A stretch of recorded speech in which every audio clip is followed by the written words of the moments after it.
gluons, and we have introduced 8 gluons, they have even double charge, double color, right? So they compose a joint representation of SU3 group, and they have 2 indices.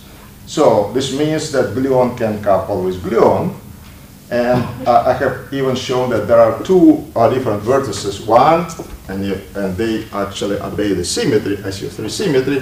One has 3 gluons in one vertex, and another one 4 gluons, which means that gluon can scatter on gluon and produce 2 gluons in final state, for instance.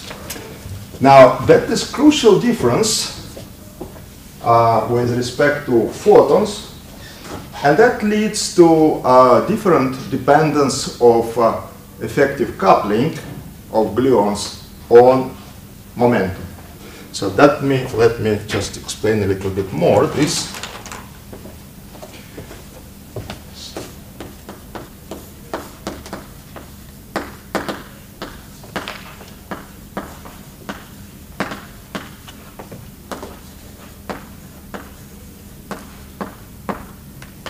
Which is crucial for QCD, this dependence. So let me remind that in the case of photons, we have a lowest order coupling of this type. Photon couples with, for instance, electrons. Now, there are 2 types of corrections to this diagram. One is this one.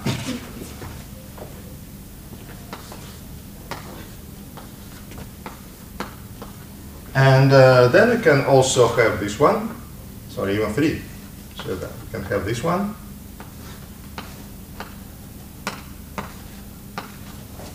Or this one.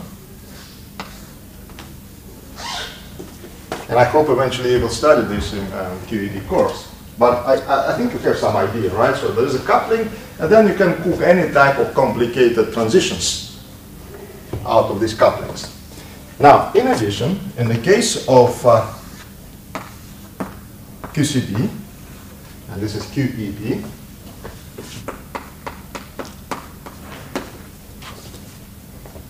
in which case we can write also this type of the diagram, but for gluons, so we have gluon, which couples with quark. This is gluon. The same type of the diagram I have shown on the left-hand side, but in addition there are diagrams of the following type. Oh, so it's gluon, right? It's gluon.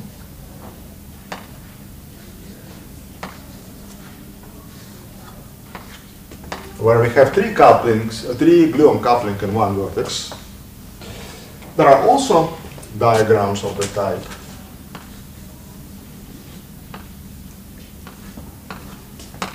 again made out of 3 gluon couplings in one vertex.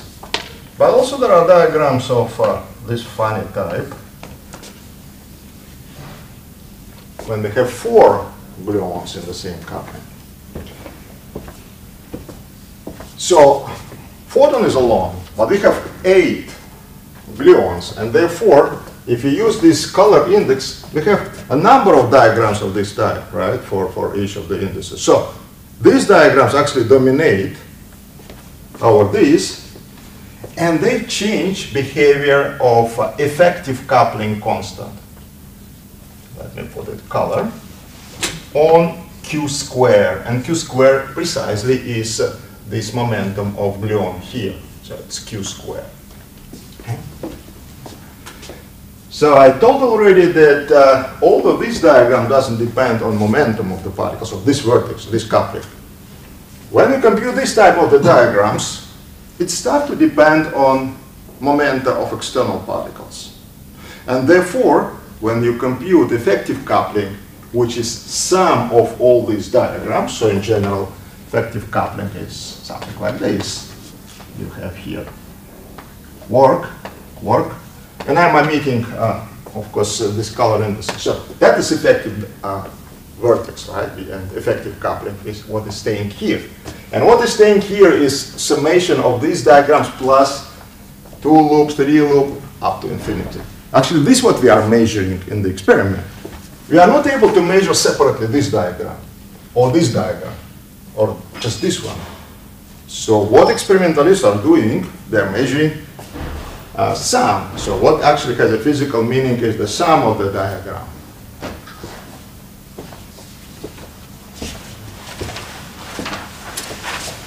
So, as a result, what has been found? That effective coupling, which is introduced as, let me write it, as alpha c is g squared over 4 pi, in analogy with electromagnetic fine structure coupling, but here we need to put this QCD coupling of photon with quark. So, as a result, let me write it in more, in a slightly different way. Coupling as the function of Q. And what is interesting, that this coupling decreases with increase of Q squared. In contrast to electromagnetic coupling constant. Actually, the fact that effective electromagnetic coupling constant increases with Q was known from Landau times, and he realized this, and actually what happens that electromagnetic coupling increases and at some point becomes infinite, and this is what is called Landau pole in the effective coupling, electromagnetic effective coupling. In contrast, the strong coupling has opposite dependence. It decreases with Q squared and becomes smaller and smaller at Q, at large Q. So it has pole formally here at lambda c, and I have already introduced, say, around 200, 300 MeVs. And the behavior of coupling is, let me write this and comment later, so it will be like Q squared over lambda C squared. So there's a logarithm here, which actually precisely comes from a summation of this diagram. And this is how lambda depends on Q squared. So Q increases and coupling decreases. Actually, it was recently, probably I will bring it sometime, experimental measurements, latest experimental measurements of alpha QCD. Actually, people continue to measure this coupling, its dependence on Q squared. And it's really fantastic agreement. I mean, experimental points is like this, showing dependence on Q of this coupling constant. So, the history is that, you know, Gross, Wilczek, and Politzer got the Nobel Prize for realizing this behavior of coupling constant. It also was another guy, actually, from Russia, and I actually mentioned before, with the name Kriplovich, who was working in Novosibirsk. He made these computations, and he realized that the sign of these diagrams, when he computed, is opposite to the sign of usual diagrams which we have in electrodynamics. And actually, since these diagrams dominate, the total sign is opposite for these corrections in comparison with what we have in electrodynamics. But he didn't proceed with, he just published this, his computations without, you know, inferring what actually consequences. And the consequences have a fundamental importance, of course. That's what actually Gross, Wilczek, and Politzer have realized. I should write the names still. Right? Imagine that you invent something exciting, and then 20 years after, somebody will give lectures and they will not mention your name. It's fair not to put a name.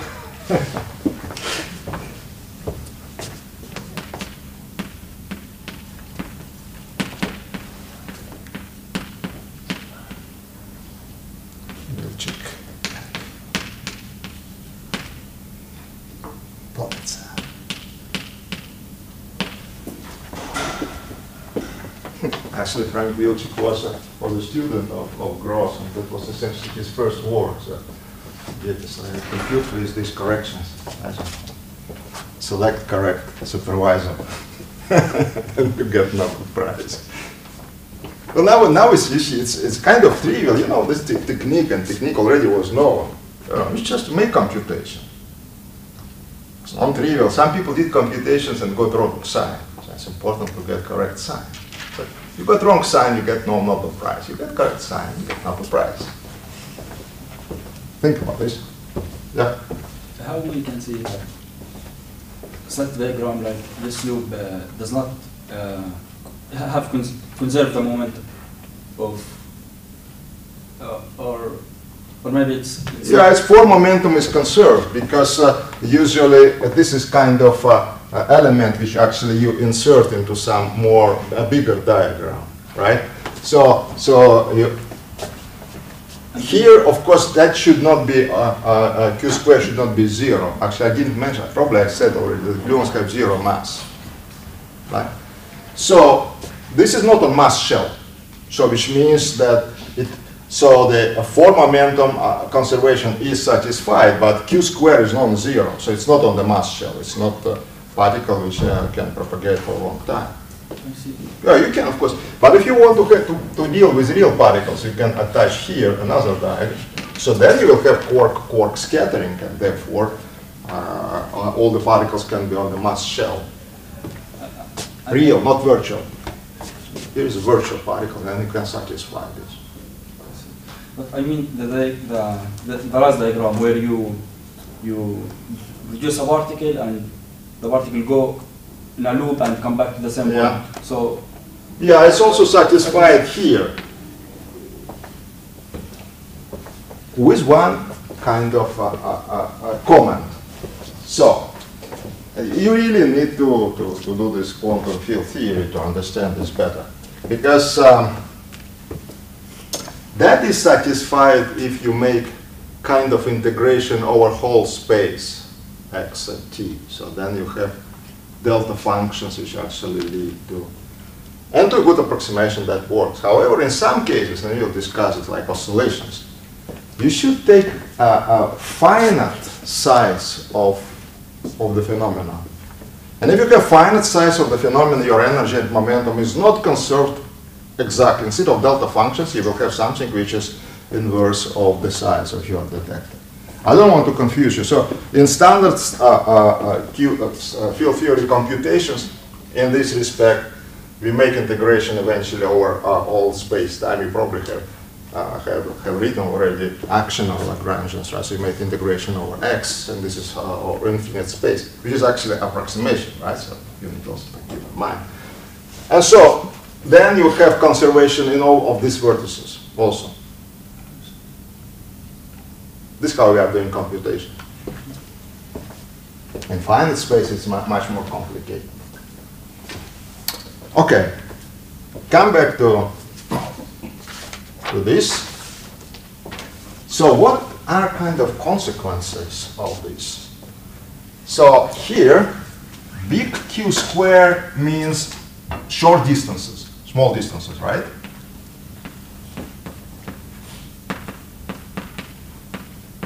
So if you invert, right, Q, now in usual space.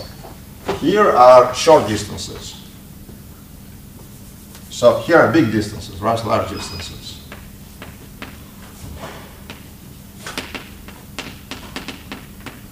So this behavior means that strong interactions become weak when you have processes realized at small distances. If you have something at small distances, that Q becomes small. At large distances, strong interactions become strong. Right? We have even this divergence. This phenomena, when effective coupling constant and therefore strong interactions become weak, is called asymptotic freedom. So this is regime of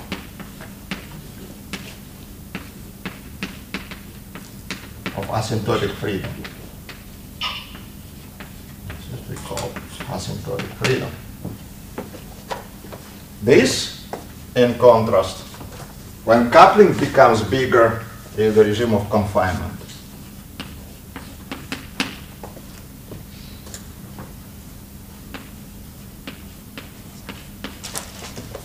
It is this increase of the coupling which actually leads to the fact that we do not see free quarks. So they are so strongly interacting that the coupling becomes go to infinity, and therefore we cannot separate quarks. So this is asymptotic freedom. Here we can use perturbation theory. Coupling constant is small, and for instance at the mass 100 GeVs is something like 0.1. So we can use perturbation theory. In contrast, here we have non-perturbative effects. So this is the perturbation theory is broken here, and here we have non-perturbative effects.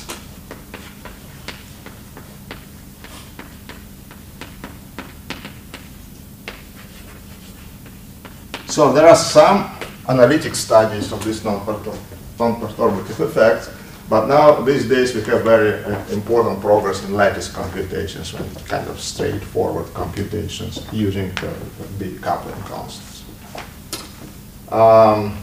What else? For us, what is important is this asymptotic freedom. Strong interactions become weak.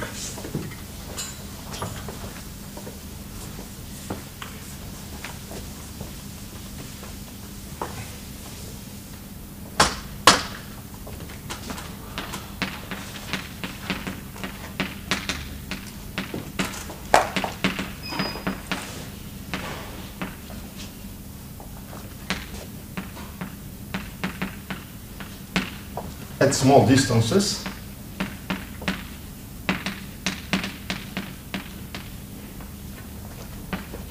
or large Q square, or large energies. Let me put here large energies. Do you have some other example of the physical system in which interactions are weaker? If you have small distances but become big, strong when distances increase. Classical systems? Classical system. Springs do that.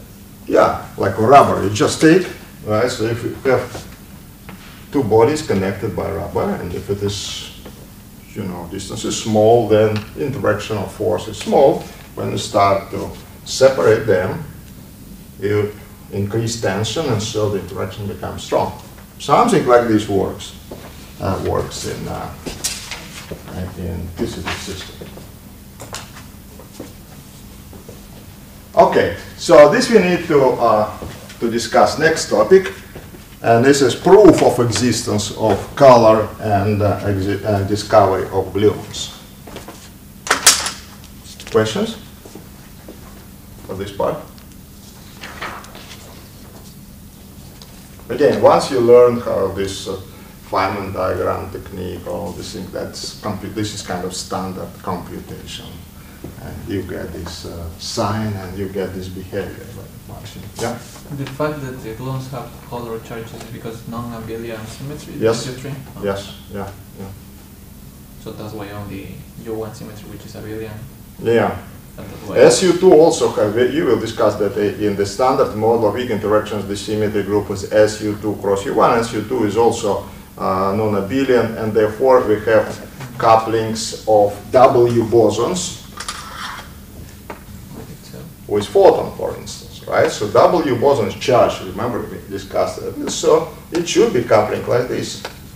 And also it will be coupling of with Z boson. And also it will be four-point coupling when you have, like in the case of gluons, you have here also couplings of 4 W's of Z. But that we will discuss in the course of standard modeling. More questions?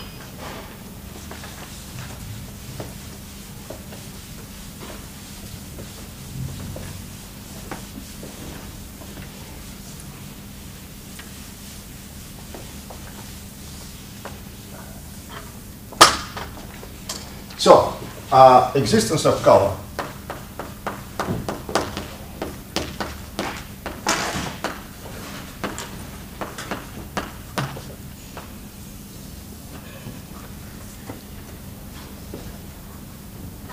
So you see, we introduced this new degree of freedom, new dynamics.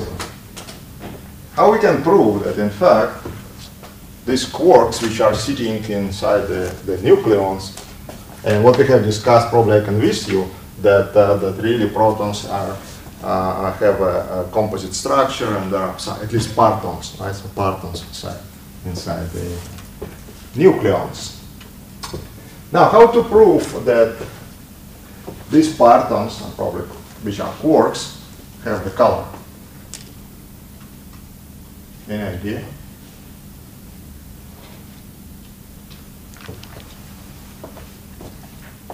There are several actually experimental facts which confirm existence of color, and I will discuss the one which is measurements of total cross-section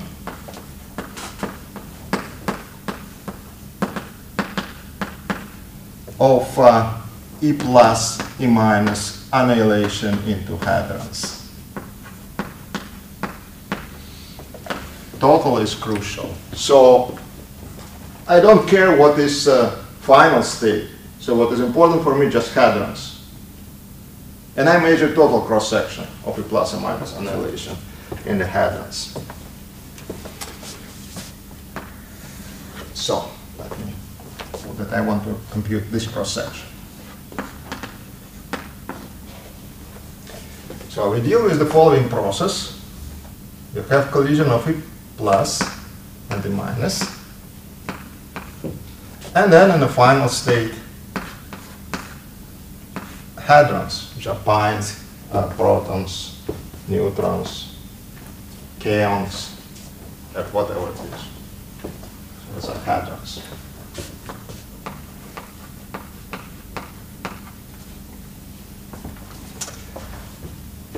According to our picture of strong interactions, this process occurs in two phases.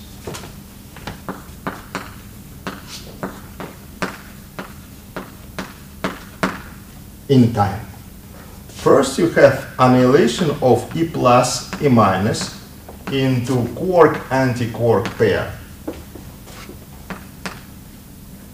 This is the first phase. And the second one, when we have conversion of produced quarks into hadrons. So let me elaborate on these two phases.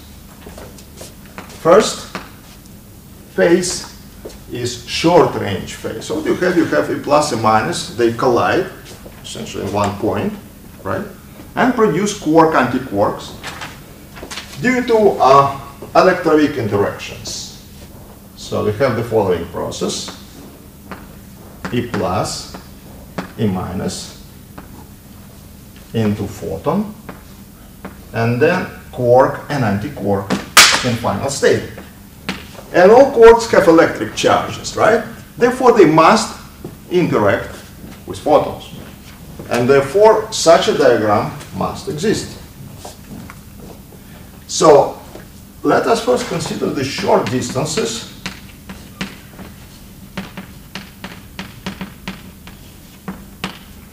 Such that our distance is much smaller than 1 over lambda QCD, this lambda, where we have a divergence. At these small distances, in the first approximation, we can neglect strong interactions. So what will happen here is that E plus and E minus annihilate and produce free quarks.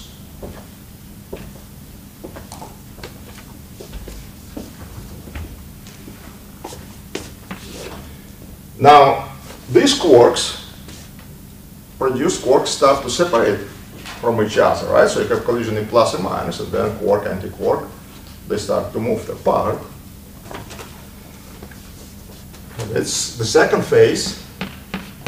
is this transition to hadrons, and this is a long distance effect, long distance. So what will happen in this case is that you produce two quarks, a quark, anti-quark, at some point, and then they start to separate. When they start to separate, then it will be strong force between them due to exchange of gluon, right? Or even several gluons. So what will happen if energy of quark and anti-quark is big enough, say bigger than this lambda, then what will happen is the tension becomes so strong that this line breaks, producing quark-anti-quark pair. Something like this. Here will be quark, anti-quark, something like that. But when that happens, some of the momentum of the first quarks are transferred into the new ones, right? Yeah, partially, yeah. You have, of course, distribution of moment somehow. So you cannot go on indefinitely, like Yeah, because you have divergence, right? So you have the force becomes stronger and stronger, and you break your rubber if you want. So, but what is attached to this, the ends of the rubber and these quarks, you have this type of diagram, and that process will continue, because if you start to continue, then you will have production of another quark-anti-quark pairs. It also can be production of additional gluons here, and let me show what one can expect, especially. So what you will have is something like this. Let me do this in this way. So these are our initial quarks. So you will have something like this, and then you will have something like that. Coupling becomes big. You have this, have that, then you can produce quark and anti-quark pair again, etc.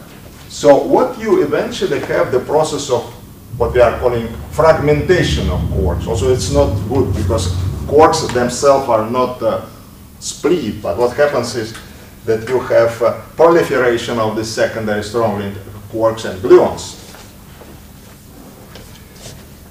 Actually, the system of quark and anti-quark, I have forgotten to put here, this is colorless system because you have photon, and photon has no color, and therefore it produces quark and anti-quark of the same color. So it's color-free, so it's a zero color in final state. And so what you will have in this case, you will have proliferation of secondary particles, which actually form hadrons eventually. So what you will have here, for instance, these two quarks can form pines. Here, these two quarks, so this quark, and that quark can form proton quark, etc. So eventually, in this process of proliferation, when the distances become bigger and bigger, everything, all the quarks and gluons are transformed into hadrons. So another term is hadronization. This is hadronization.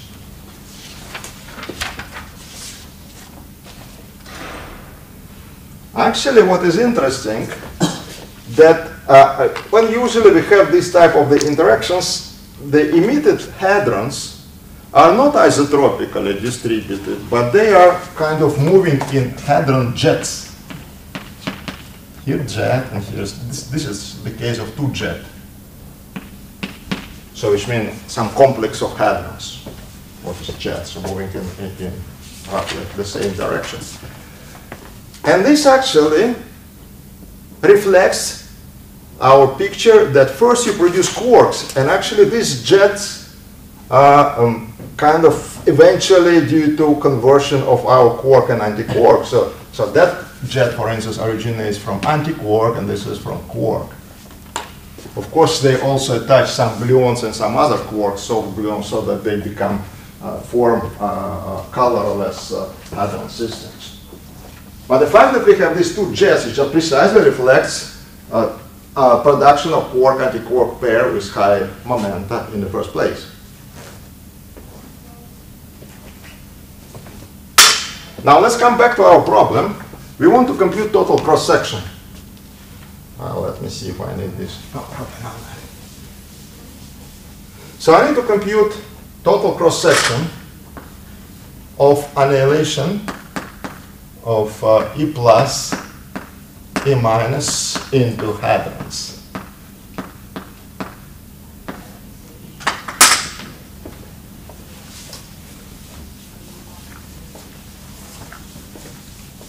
If I'm not interested in particular properties of hadron states and final hadron states, I just want to sum up. So I will have these interactions, and in different events I will have different hadron systems in the final state. And so I want to sum up over all possible final systems of the hadrons. Then the statement, and let me see if you understand this or not, is approximately equal to cross-section of E plus, E minus into quark-antiquark pairs. And here is the sum of quark-antiquark pairs. So to say total cross-section is given by the first phase of our process. And then if I'm not interested on particular properties of hadrons in final state, I don't care what happens then with quarks. How they fragment or how they are hadronized. Agree?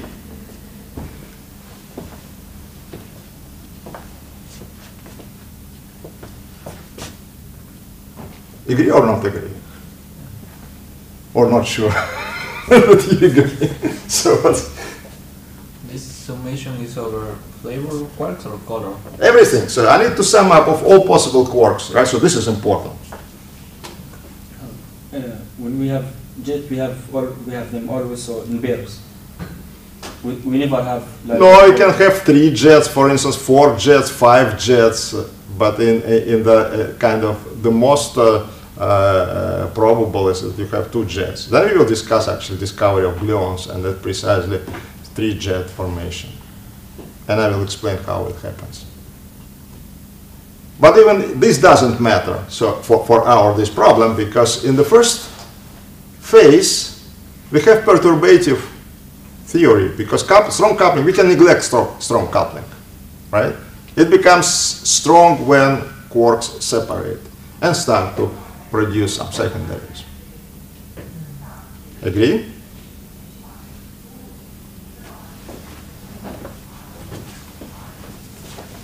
So I can show you probably another picture so that we have this E plus and minus annihilation. So at short distances we have quark, antiquark, and then they produce hadrons later. But since I sum up over all possible states, then total cross-section is just given by this first phase cross-section.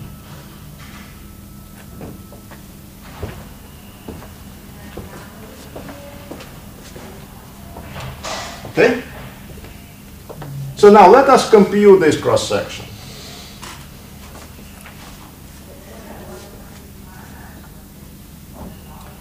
For convenience, I will compare this cross-section with E plus, E minus annihilation into mu plus and mu minus. Because when you collide E plus, E minus, you will also have events when you produce mu plus and mu minus. This is a very clean process, well computed and well measured, because it's very simple to measure muons. So here the diagram is similar. We have gamma, E plus, E minus, mu plus, mu minus. So let me put here compare. I want to compare with this.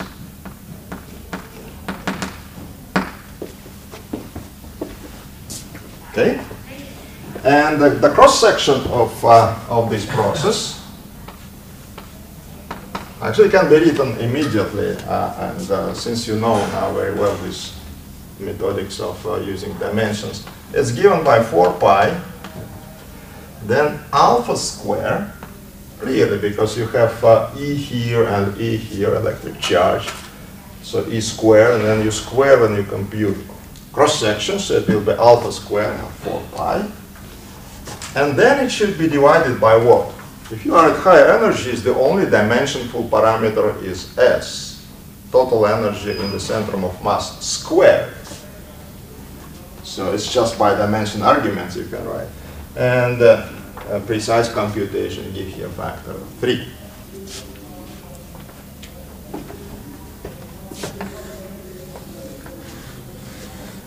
But again, what I'm telling you always, that as a physicist, you are interested how your quantities depend on different, on energy, on momentum, on different physical quantities, right?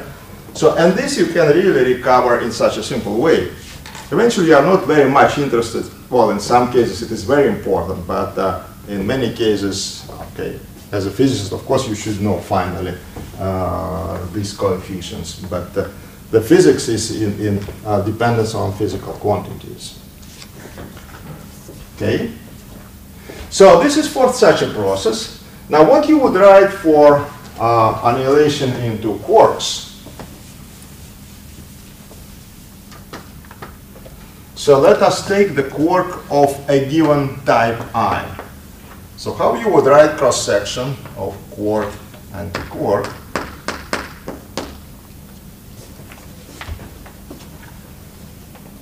Tell me what you would write, knowing this. And remember, the diagram is similar. It's just you have here anti-quark here and here quark. Right? So tell me. 4 pi. It should be the same factor, 4 pi alpha square over 3 multiplied by what? In that case, the charge of the quarks are a third, so 2/3 would be like a factor of that. Yeah, so you need to multiply by electric charge of quark in the unit of this electric charge of electron or muon, right? Clear?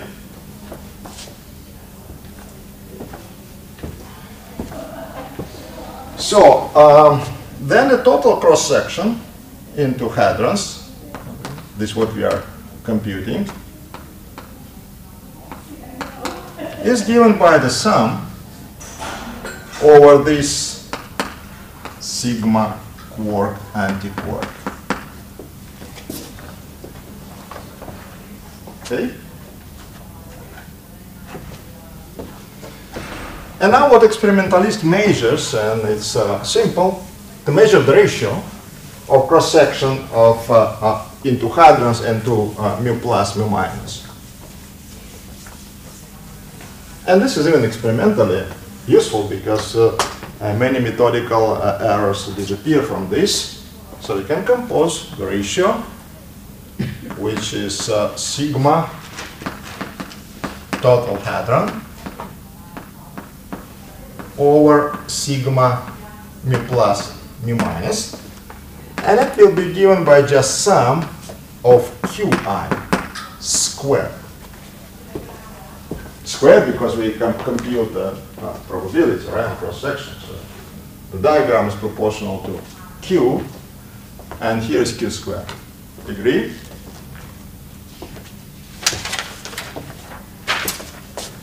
And so that has been measured, in particular at slug, where we have a plus and minus collisions. So we have S here, right? We have Or S, right, sorry. Zero. Yeah. Sure. The same factor. Thank you.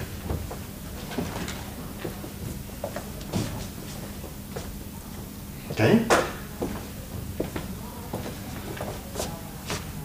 So let's see how this ratio depends on square root of S.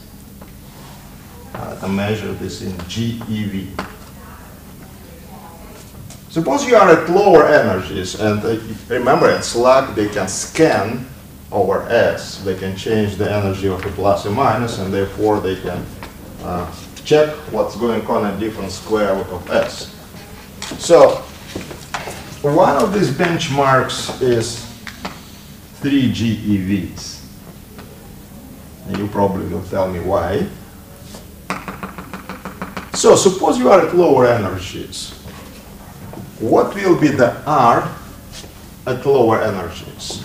So below 3 GeVs, at 2 GeVs, 1 GeV. Any idea?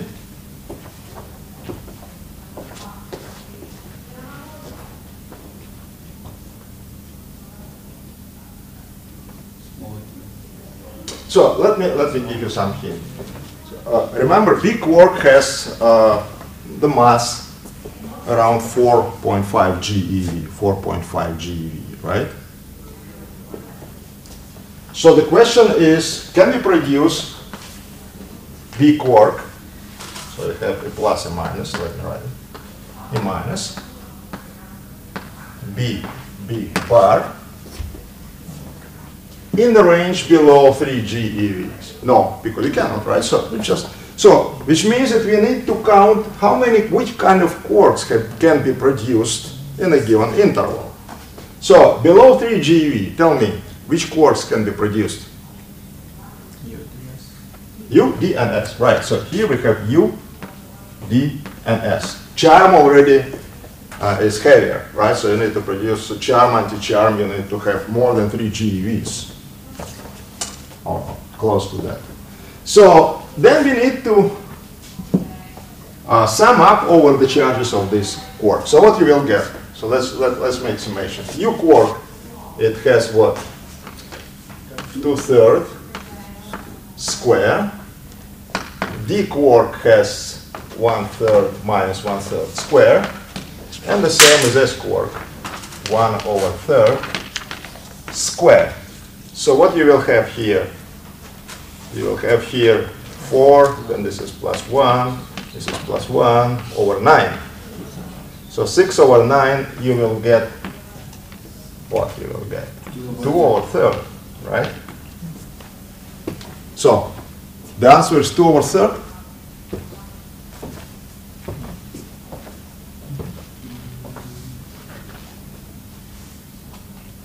Everybody agrees?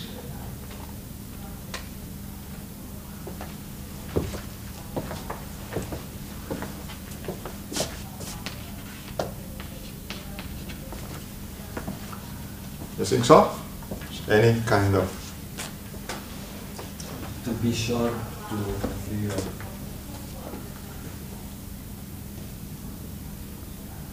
No, what happens is that what has observed is 2. This ratio at low energy is 2.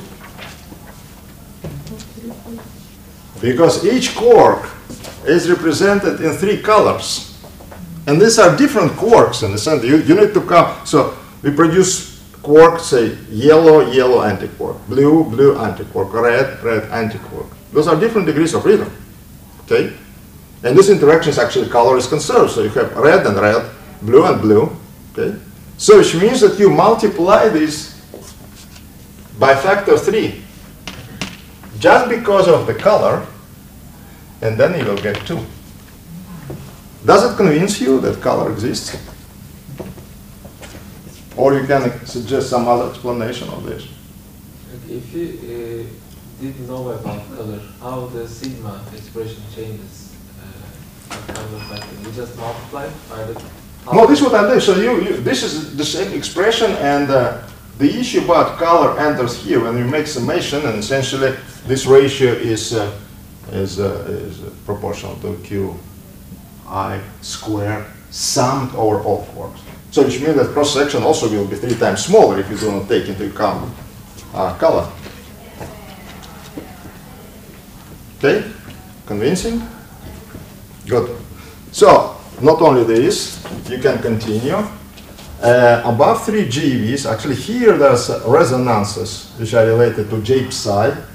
But then after this, and say below 10 GeVs, you need to add big quark, right? Charm quark. Charm quark can be produced here. On the top of this U, D, and S, so we need to add 2 plus charm quark is 3 times 2/3 square. So what we have here, 4/3, so that should be 3.3 and so what is and 1/3, right? So here the ratio is 3 and 1/3. And that has been measured, you know, it's not a joke. So everything is. And now you are convinced that it was also a question about the charges of quarks. You also check here what are the charges of the quarks. Now here you need to add b quark also, plus b quark, and then you will get here 3, and here is 2/3.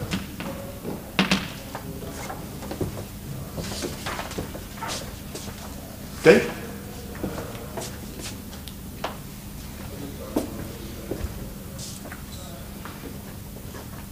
So let me move now to discovery of gluons. This is color of quarks. Now let me go to gluons. Actually, gluons are not contributed here. This is the lowest order because we have electromagnetic interaction. We have a plus and minus, which annihilate into photon, and then we produce charged particles, which are quark anti-quark. Gluons are neutral, electrically neutral, and therefore you do not produce gluons here.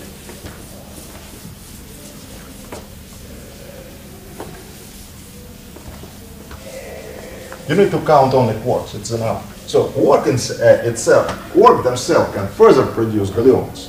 But this is already a different story. Since you are computing total cross-section, you don't care if gluon later it emits, if quark emits then gluon. Now, gluons. Remember we discussed structure functions. And structure functions have the meaning as number density of partons multiplied by x. So that's what is convenient, what is not divergent. And it has the shape like this. And in the case of exact scaling, this distribution doesn't change. If you increase the energy of colliding particles correspondingly and therefore increase q squared, that doesn't change. And it's clear why it doesn't change. If your quarks are just free moving objects, or partons, free moving objects, not interacting, then why you should change, why the relative distribution of quarks should change, which is change the total reference frame. But distribution doesn't change. Again, let me repeat. In the case of exact scaling, and this density distribution is the density distribution of quarks, it should not change with energy. It's the same. It doesn't change on q squared.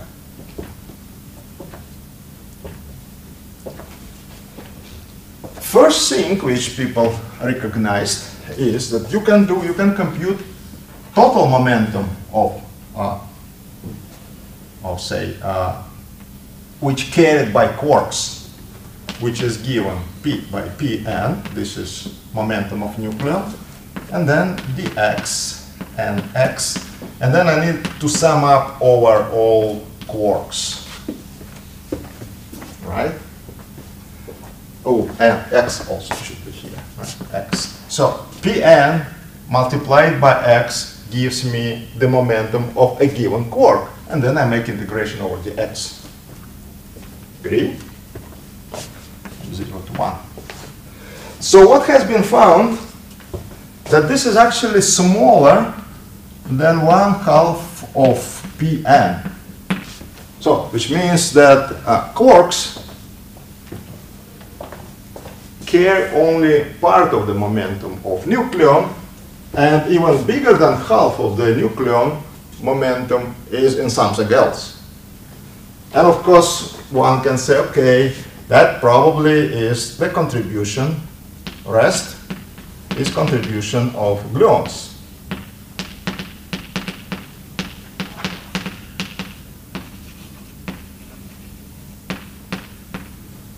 Not only this, violation of scaling has been discovered. So this is one thing. The second is violation of scaling.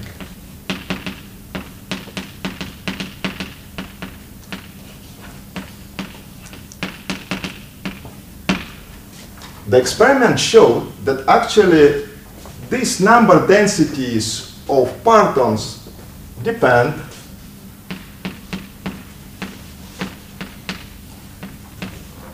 on Q square also. So actually this should be N, X, and Q square. And it depends in kind of a suggestive way. So if you have distribution of this type at some Q square, select events with a certain Q square, there's X and X.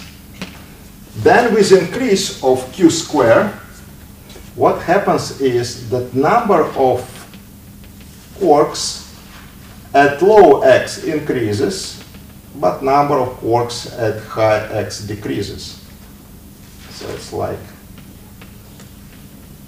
this. With increase of,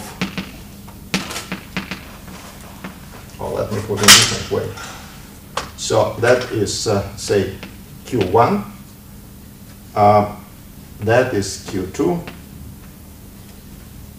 And this is Q3. And let me put square also.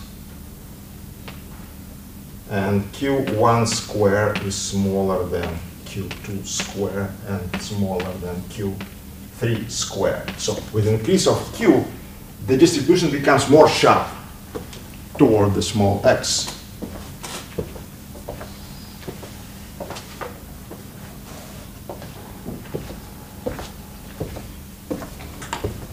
This can be explained again by existence of gluons. The explanation is as follows. Changing Q square, you change resolution of your microscope. You are looking at your object. So for low Q square, you just see something which propagates. So it's a low Q square. You see your parton. Now, if you improve resolution, then you will see that actually it's not just one parton or quark, but it is also quark and gluon, something like this. Like if you look at some person which is very far, you just see the person is going, but then you approach, you see, oh, he is with some small child. But you do not see the child, from big distance. Something like this here. So when you approach and see with better resolution, you see that you have not just one quark, but you have also gluon. So at low Q square, this is high Q square. At low Q square with a big lambda, which is the resolution of your microscope, you see in the probe Holdy system, quark and gluon. With high Q square, you have better resolution and you can separately measure momentum here and momentum here. And of course, momentum of quark will be smaller than momentum of this system here. Right? Because part of the momentum will be in the gluon. And therefore, you will see more quarks with low X, okay, when you have better microscope.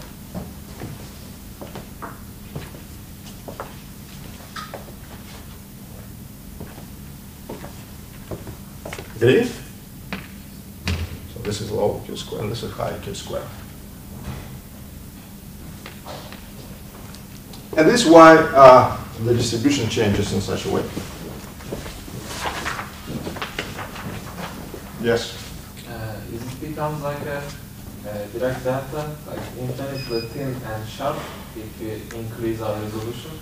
Well, that's still, no, it will not be increased till infinity, so that will be more like going to some asymptotics, I think, because there are some other effects will be important also. I mean, are you sure that there are some long duration existing partons in nuclei? Like as we go up in the Q squared scale, are all partons going to disappear, dissolve into gluons, or? No. So you will have this type of the distribution. But again, what I'm saying that when you go to very good resolution and very small x, you need to take into account some screening effects. So things become also complicated.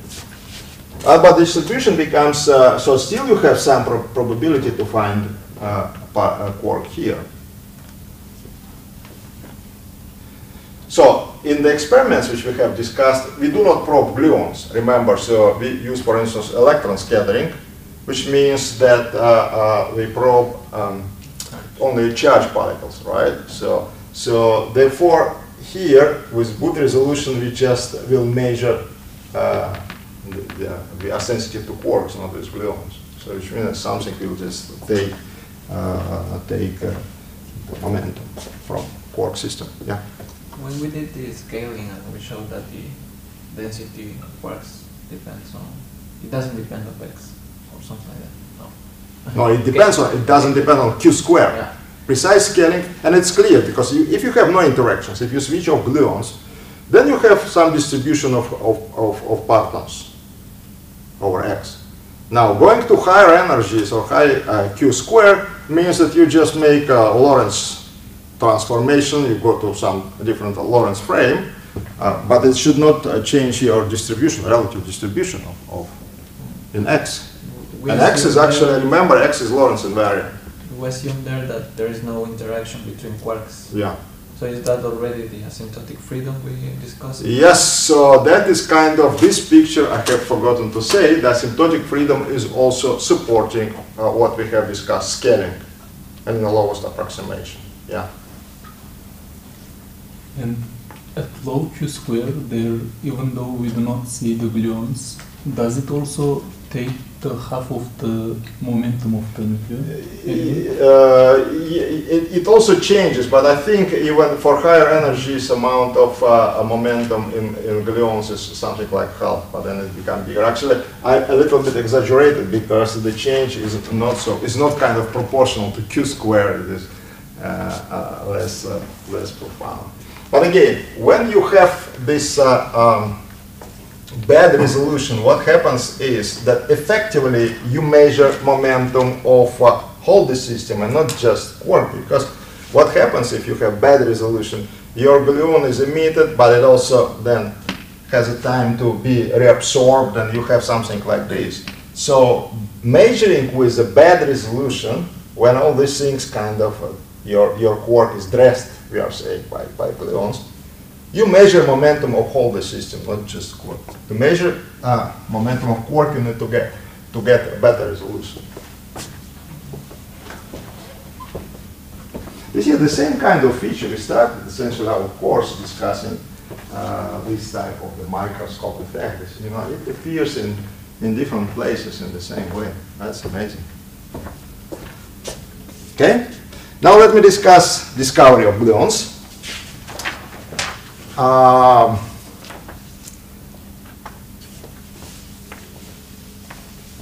So already this is convincing that something should exist with the properties which we actually already discussed. So it should be something which is electrically neutral. It also should be neutral with respect to weak interactions, because the similar picture has been obtained by scattering of neutrinos. Now discovery, explicit.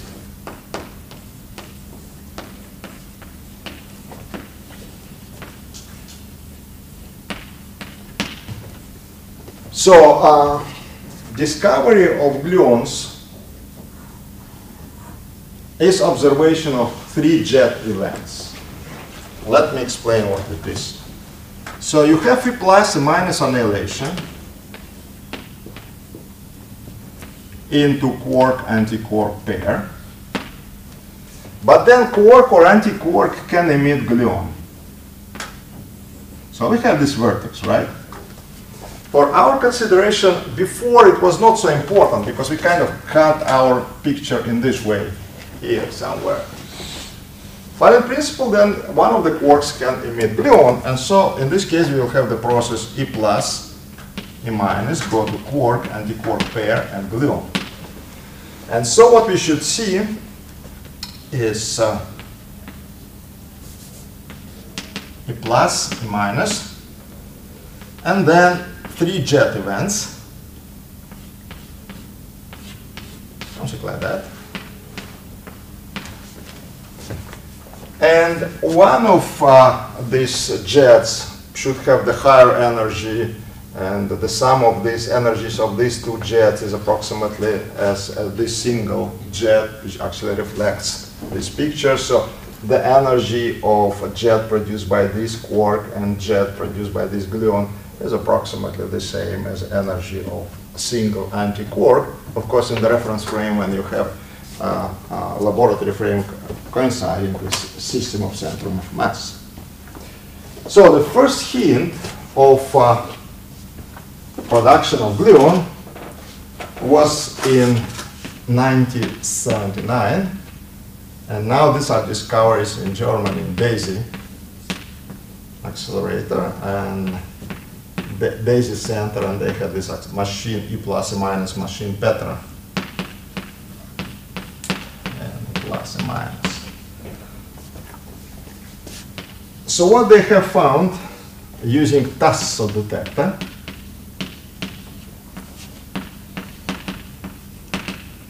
they have found, and the picture changes when you increase energy, because at low energies you do not produce very profound this gluon, which actually has quite high energy and may go out of this quark.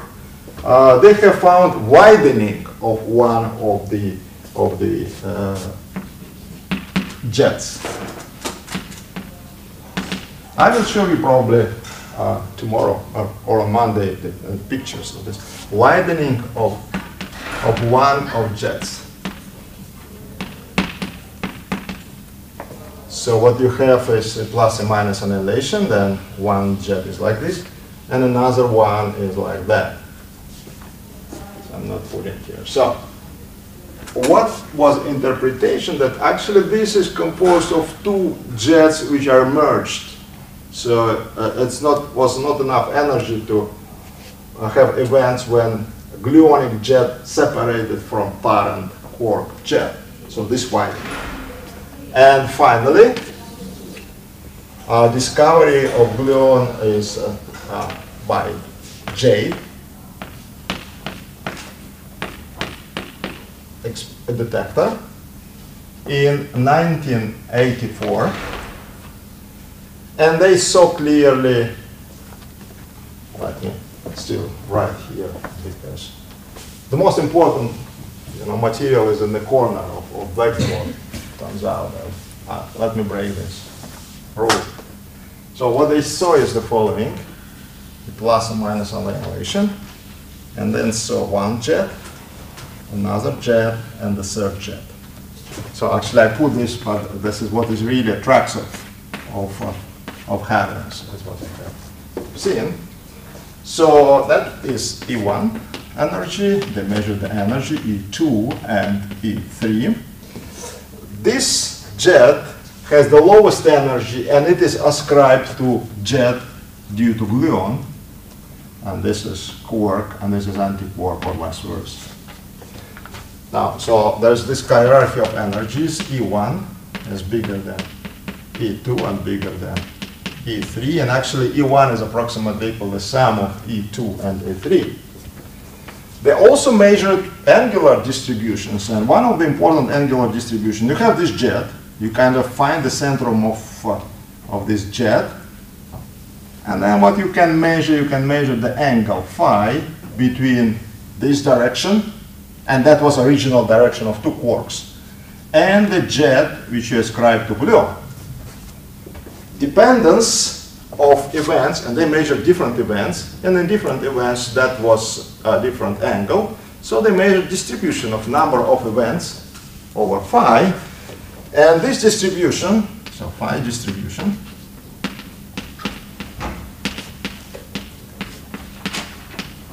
allowed to establish what is the spin of this particle. So we knew the spin of quarks is 1/2 and 1/2, and then it turns out, and we just make computations, that this angular distribution depends on the spin of gluon, and spin of gluon was 1. So that's gluon.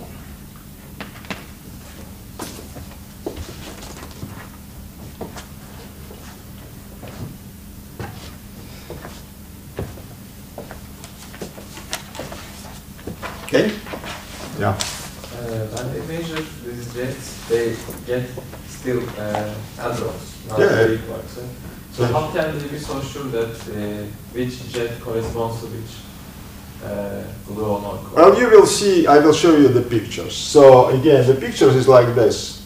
They also have a magnetic field, but you see some tracks of this type, then some tracks of this type, then some tracks of this type. So you see something like this. Now the question is, of course there is some probability that you confuse things.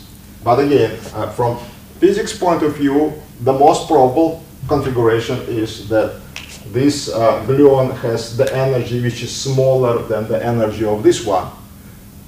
And this is smaller than the energy of this one. And the interpretation is that you have here quark, here you have, say, anti-quark, and then this anti-quark emits gluon. So this is gluon is going here. So this gluon has the smallest energy. Now, of course, they probably had some confusing events, but so everything is at the probability level. Once you have big number of events, you can compute the probability of different configurations and do this. I'm doing this schematically, but experimentalists do this in the right way.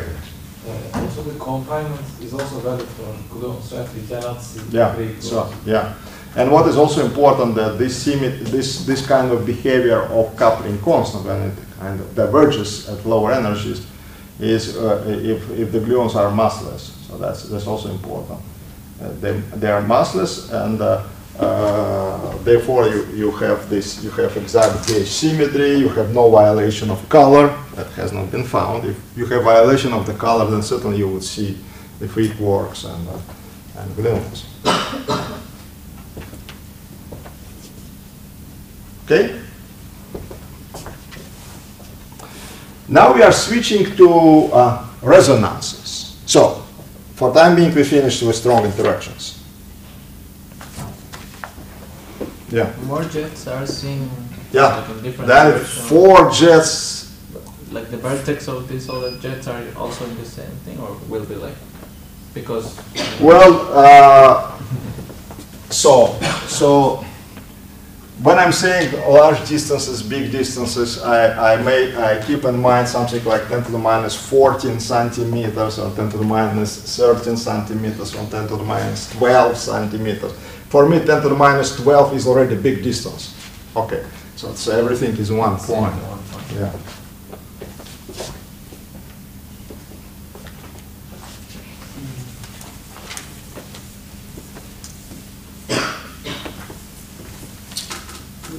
You saw before that G, psi, and also the tau had been discovered in the same channel of E plus, E minus. Yes, yeah. So how they can like classify all or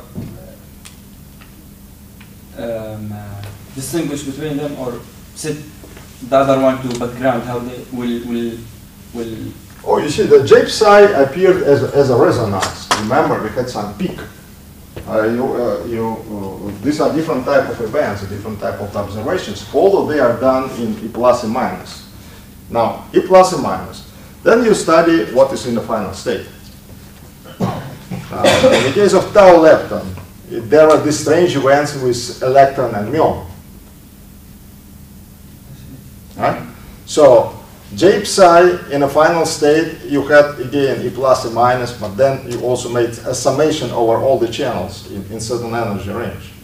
And you have increase of cross section. I see. So Remember, actually, I showed you this R when we discussed R as the function of square root of S. So it was some region when it was 2, but then there were these peaks of the resonances, which is just J psi, and then it was bigger, and then some resonances which are due to epsilon production. Also, the type of detector maybe be different from one accelerator or other. Maybe so in Celtic, in no, SLAC is actually what SLAC has discovered. J psi discovered, and it actually measured also this cross section, this ratio. Gluons have been discovered at DAISY, a different plus and minus machine. But it take for like 5 years to make good data from the other laboratory. So even more, you know, J psi was discovered in the 70s, and this was finally established in 80s. You need to have also high enough energies. I don't remember. I think I have written somewhere where the energy is to observe this. But I think SLAC is enough. 30 GeVs energies are enough to see these events with the jets. I had somewhere this energy of.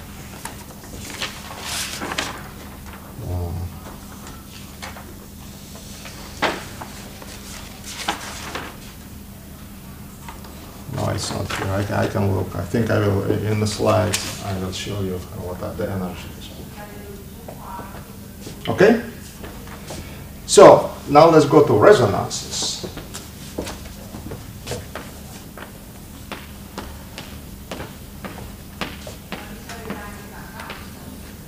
J psi is resonance. You have discussed already. Epsilon is resonance. We saw these peaks, which are essentially have this resonance nature. We will discuss also some other resonances like W, Z.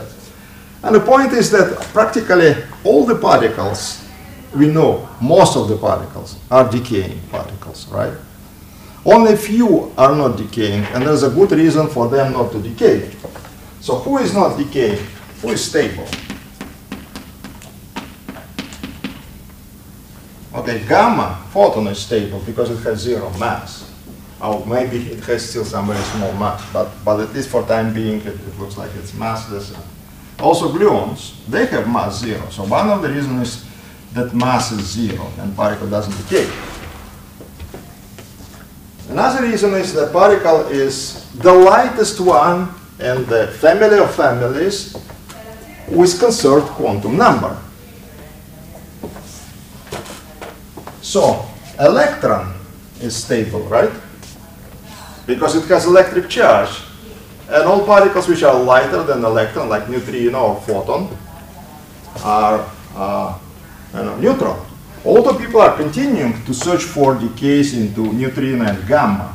So that would be if electric charge is conserved, and people put very strong bound on this type of the decay. So that has not been found.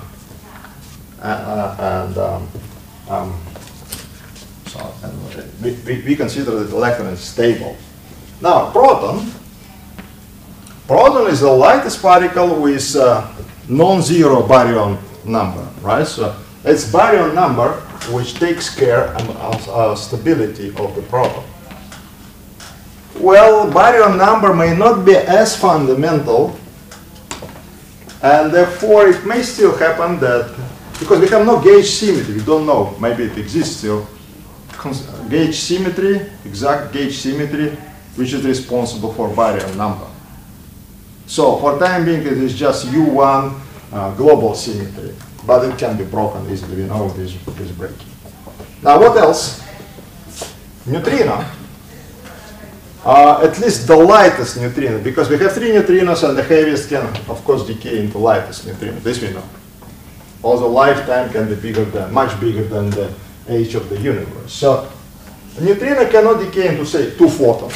Photons are lighter because of spin. Spin prevents from the decay of neutrino. And essentially that's it. You know, it's only these particles. And then we have thousands of other particles which decay. Faster or not faster, so they decay.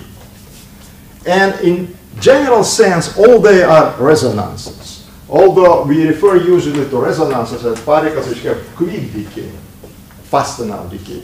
So we are not telling that muon is the resonance. It has long life. Actually, you know, probably we are discussing to construct accelerators, muon accelerators. So muon has lifetime 10 to the minus 6 to 10 to the minus 6 seconds. And this is enormous time, you know, in the life of these elementary particles. So it's enough to, you know, to produce this muon, to accelerate it, and to study its interactions. Right? So we are usually not calling this as a resonance. Also fine, but particles with lifetime, say, faster than, say, 10 to the minus 12 seconds, that's more what we call basically resonances. And of course we have a lot of resonances which decay into hadrons due to strong interactions. So they have short lifetime. Anyway, let me first give kind of phenomenological description of resonances or decaying particles.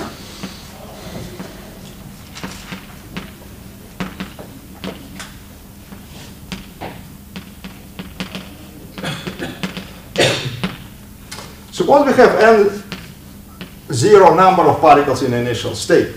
Actually, let me remind, because we already discussed these things. Then the number of particles, and suppose these particles decay, change according to the following law. dn over dt is minus gamma n, right?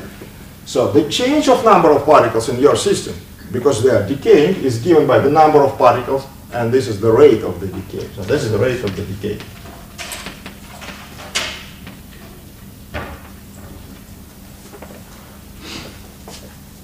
So integration of this equation is trivial, and it gives us an exponential law. N equals n0 exponent minus gamma t. So the number of particles decreases exponentially with typical time which is inverse of gamma. So 1 over gamma is lifetime of particle. If you have just one particle, single particle, then this exponential law is interpreted as probability that particle is not decaying till the moment of time t, right? For one particle. This exponent, this equation for n0 equals 1, it has such a form, so n0 equals 1.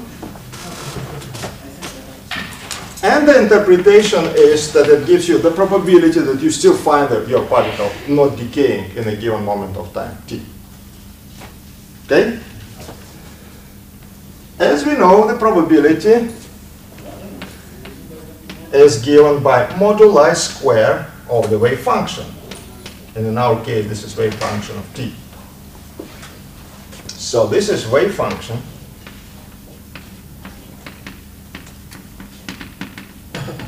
And moduli square of wave function precisely gives for you the probability that particle exists in a given moment of time t. So let us try to reconstruct this wave function explicitly. So we know what is the probability. And now using expression for probability, let's try to find what is this psi.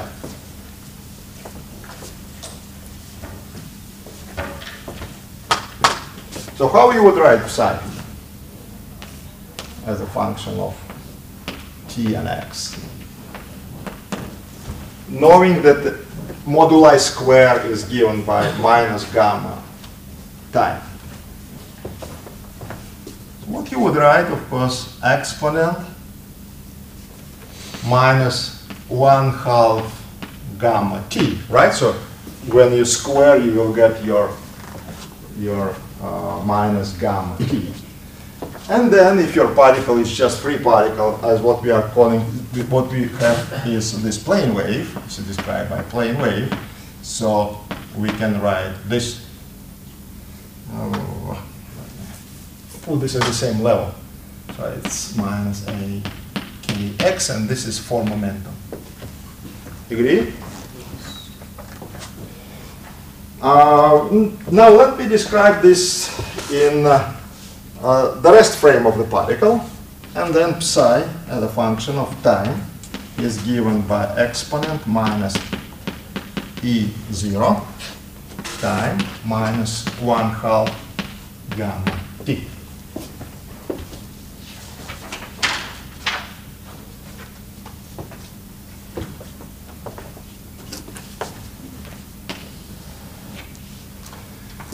So this is the wave function in configuration space, right? In time space.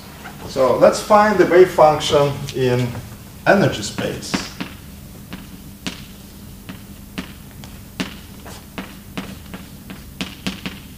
How we are doing this? We just compute Fourier transform, right, of this.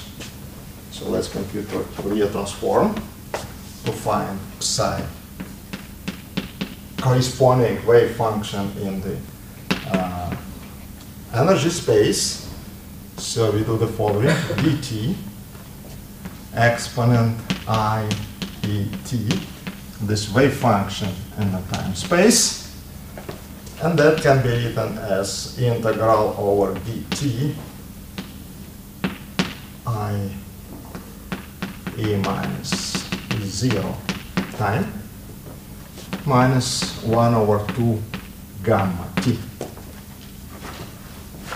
Right, I just included this exponent together with what we had before for wave function.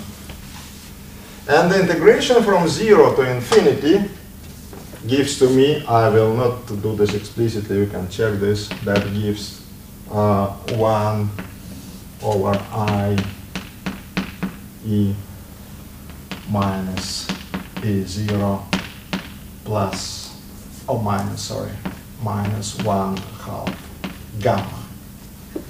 That's more or less clear, right? So what I'm doing, I'm just changing variables.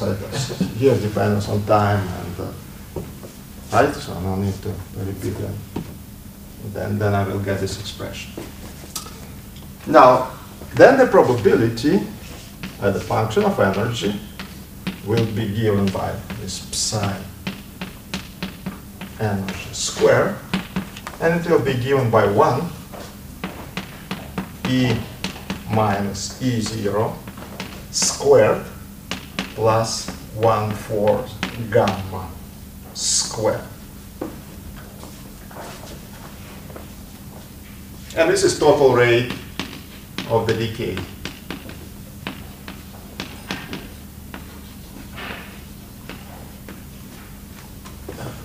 So if somebody did this or know this, what we are doing now, tell me if somebody did this in quantum mechanics course. Oh.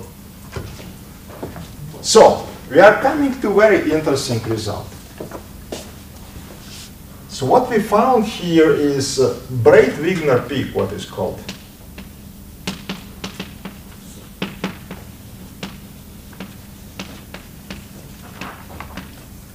So let me just depict this dependence on energy.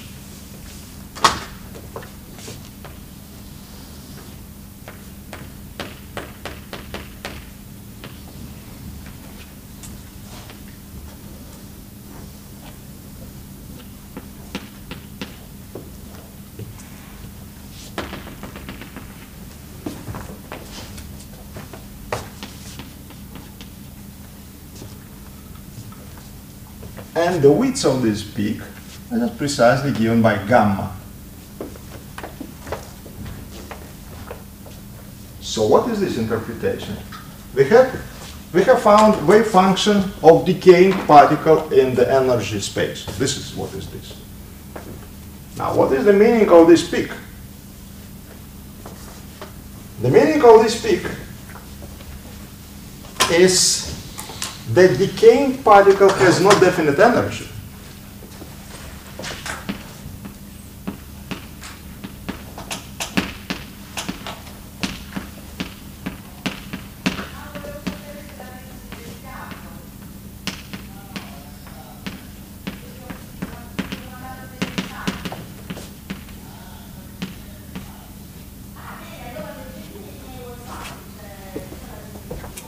So which means that for decaying particle, we have uncertainty in energy, right?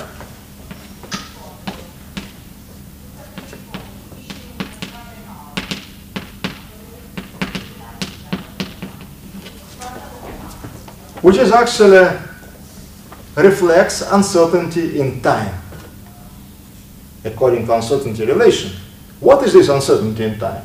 If you have decaying particle, you don't know precisely at which moment this particle will decay. So when we are saying lifetime, this is something averaging. This is average characteristic. But particle may decay immediately with some probability when we produced it, or much longer after time, which is much bigger than the lifetime.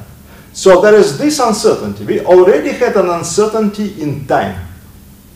And what we see here is uncertainty, corresponding uncertainty in energy. Now, E0 is the energy of the particle at rest. Remember, we introduced in this way. And this is what we're identifying as the mass of the particle. So we can say that we also have this uncertainty in mass, so that the decaying particle has no definite mass if you want. And if you have the particle, decaying particle, and we measure the energy of this particle, in different measurements we will get different values of this energy. And so in one measurement we will have this one, and another one we may have this energy, and the third one is like this. And when we have many measurements, we eventually can recover such a curve.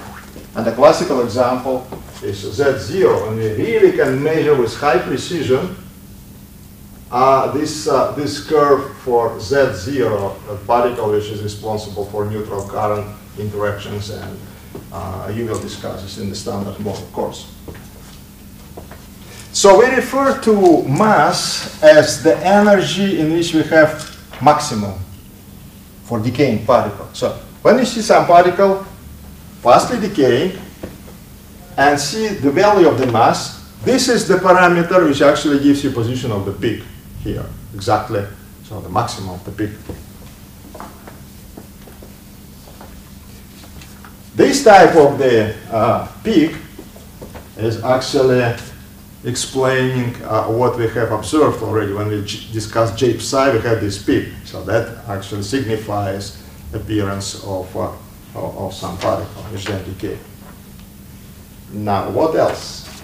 Let me draw also dependence P on T. And that was exponential dependence, remember. It was this minus gamma T. So, this dependence of probability on time corresponds to this dependence of probability on energy. Again, the sense of this curve is the following. We have the system, we have a particle. We measure the energy of this particle, even, say, at rest, or roughly speaking, at rest. In different measurements, you will get different value of this energy of this particle.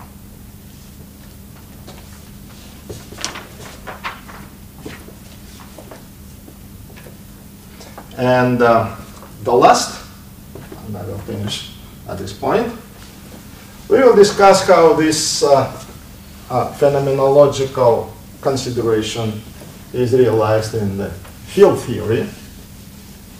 But before this, let me draw our example with E plus E minus annihilation. This is E plus E minus, which then produces HEP-psi.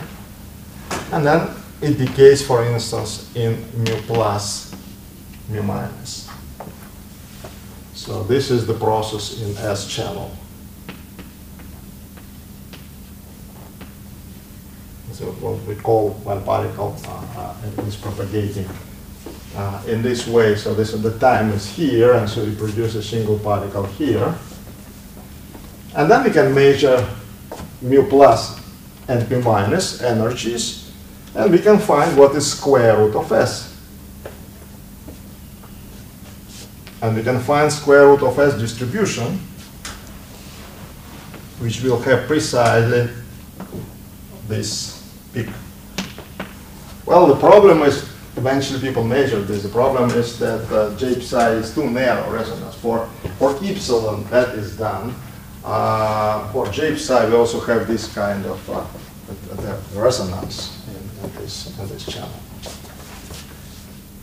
And the last point is, and I will give you time to think, is in the field theory,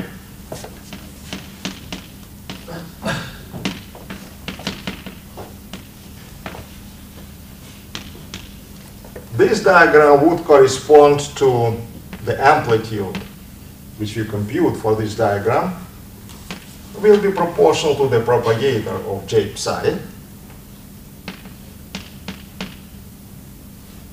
which is given by 1 over q squared minus the mass of the particle m0. So this is what you would write in quantum field theory when you will describe this diagram. And in S channel, q squared, just given by S, right? Total energy in the centrum of mass. And this is positive quantity. And therefore here you have pole. Actually what you expect, according to this consideration, that you have a pole, so that go to infinity, and this is for amplitude and also for cross-section. For cross-section you square, but you have a pole here. So we continue tomorrow and think how this pole is eliminated, how the pole is cured. So let me repeat again.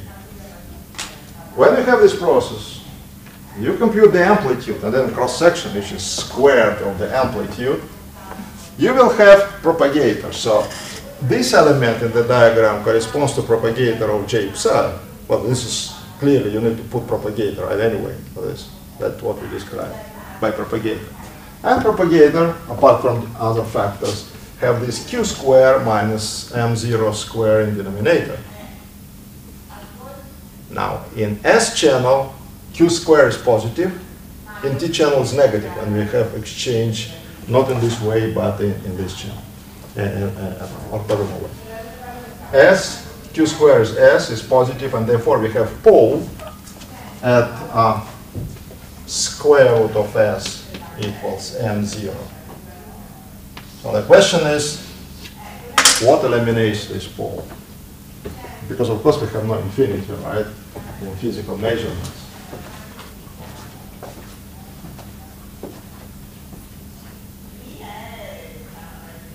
Okay, so questions? Here, if we measure the weight of uncertainty in the energy, can we use the Heisenberg and uncertainty principle to construct the lifetime of the particle? Yeah, so lifetime is 1 over, exactly. So it will be 1 over. Yeah, so lifetime in our units h equal 1 is precisely 1 over gamma. And this is experimentally. Oh yeah, confirmed, yeah. Always we do it experimentally. What? To measure the lifetime of. Well, you can measure lifetime, say for instance, measuring how the particle, what is the distance particle propagate, right? So this is one way to measure lifetime, another one to measure this peak and then find what is gamma, and then that inverse gives you lifetime. And they of course coincide in that sense. No question, that is tested. So this is very important, but please, if you don't understand, ask me questions, because that's kind of physics of this world. The graph has a pole where that graph has a peak, right? Yeah. They are of the same nature, but one is decay process. Exactly. So now my question is, what cures this infinity in the field theory? So that was phenomenological observation. That is tested in experiment, or if you want quantum mechanical, if you want. Now we are in the field theory. Now what I'm saying, so you still didn't start to discuss propagators. What are you doing? Come on. Huh? You started? Yeah, the Fermions. Okay, okay, okay. In all the propagators you have this structure. So something is in nominator, but in denominator you have always this. Now I'm asking question, yes, this is what you would expect, right? If you have really consistency, it should be. Then you expect something like this, right? But just looking at such a expression, it looks like you have pole. So I'm just asking any idea what actually eliminates this pole. I mean, there are always other graphs that make contributions. Maybe it cures. Which graphs? Like we can describe process with more detail. Okay, so we will discuss this tomorrow. The issue is that you still have this contribution, right? If you add something, some finite contribution, then you do not eliminate this infinity. Okay, tomorrow. I hope you will sleep quietly, not thinking. Okay.